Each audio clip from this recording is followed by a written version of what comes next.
Hey, what's going on, guys? SeeJayAre here today, and I wanted to talk about why I'm excited for the Nintendo Switch and why Nintendo should kill the 3DS.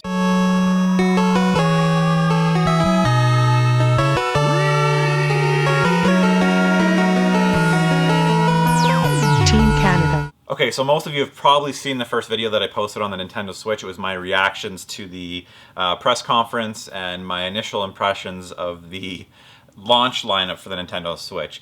I will post a link to the video in the cards above and also at the end of the video, so you can go see that video if you haven't seen it. It got a lot of views, it got a lot of feedback, a lot of really nasty comments. In that video, I was speaking on the conference itself and the poor launch lineup, and people took that as me, dissing the Switch, which I guess I kind of was, but I mentioned at the end of the video that I was still going to pre-order it.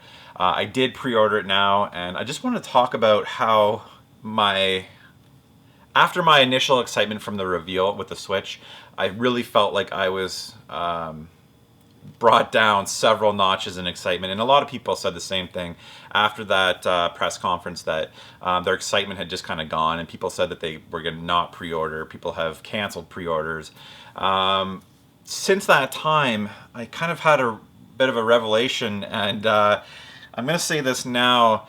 If you start to think of the Nintendo Switch as a portable handheld console that you can play on your TV, instead of the other way around, instead of it being a home console that you can take on the go, it really changes your perception of what the Switch is and how good it will be. You'll notice from the title that I said that Nintendo should kill the 3DS.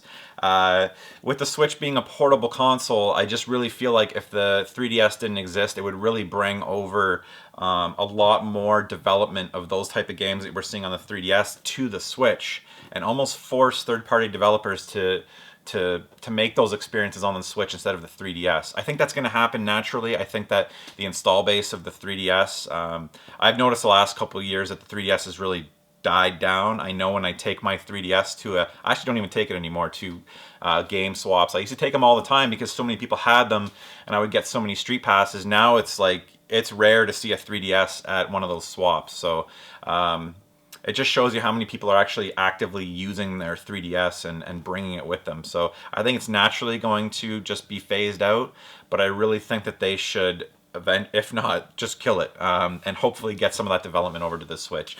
Experiences like Phoenix Wright, Professor Layton, stuff like that, if they can bring it over and have them even as digital only games, or just, my point being, cheaper experiences than the typical $59.99 US dollars. Here it's much more in Canada where I live.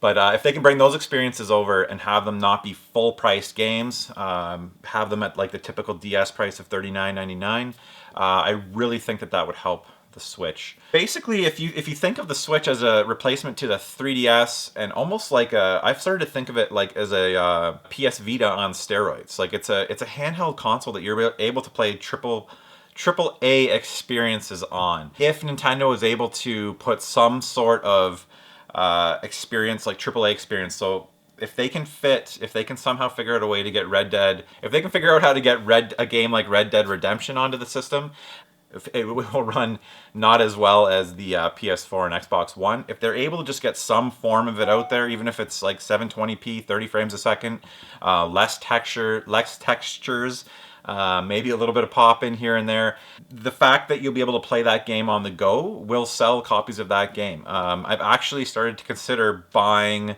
the new NBA 2K18 on the Switch because I can play it on the go, and that's a huge selling point to me, even if it will be an inferior version to the PS4 or Xbox One version. I think that the portability of the console is actually a viable selling point for it.